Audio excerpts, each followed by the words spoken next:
আমাদের আমি বলি চীন বলেন বা তুরস্ক বলেন বা যে দেশ সবাই সবার ন্যাশনাল ইন্টারেস্টের বিষয়টা এক্স্যাক্টলি। তাহলে আমাদেরকেও আমাদের ন্যাশনাল ইন্টারেস্টের বিষয়টা দেখতে হবে। আর ন্যাশনাল ইন্টারেস্টের বিষয় দেখতে হলে আপনার ন্যাশনাল ইউনিটিটা জরুরি, আপনার হচ্ছে যে পলিটিক্যাল স্টেবিলিটিটা জরুরি, আপনার হচ্ছে যে আমার স্ট্রেংথ কোনটা সেই জায়গাগুলো আমার সেক্ষেত্রে আপনারা আছেন সেক্ষেত্রে আমি একটু বলি, সেক্ষেত্রে আপনাদের জায়গাটা একটু বলেন। জুলাই সনদ নিয়ে আজকেও বলা হয়েছে যে এটি রাজপথেও চলবে।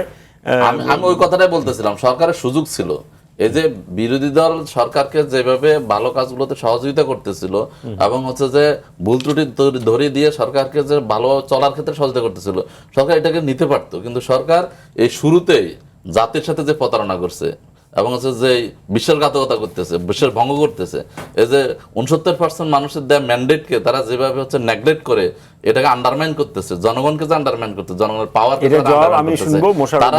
তারা এই জায়গাটাতে সরকারকে খেসারত দিতে হবে এবং এইটার কারণে রাজনৈতিক আনস্টেবিলিটি তৈরি হওয়ার এবং আনরেস্ট তৈরি হওয়ার সুযোগ আছে এবং এটাকে অন্যরা সুযোগ হিসেবে নিতে পারে।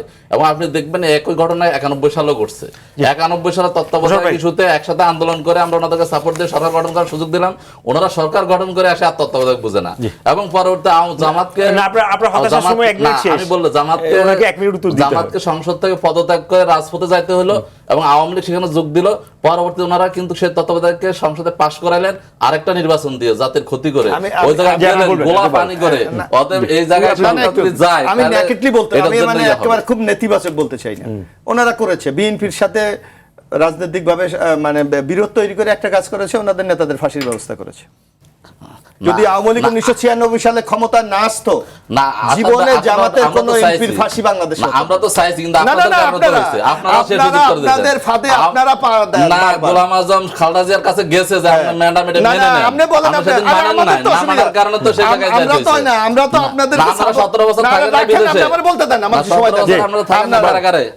আপনারা আপনাদের দলকে এই যে নিষিদ্ধ করেছেন, আপনাদের নেতাদেরকে ফাঁসি দিয়েছে, এই পত্র তৈরি করে দিয়েছেন আপনারা। ফাঁসিতে আপনাদের নেতারা হয়েছে আপনাদের কারণে তো ওই যে যদি আপনার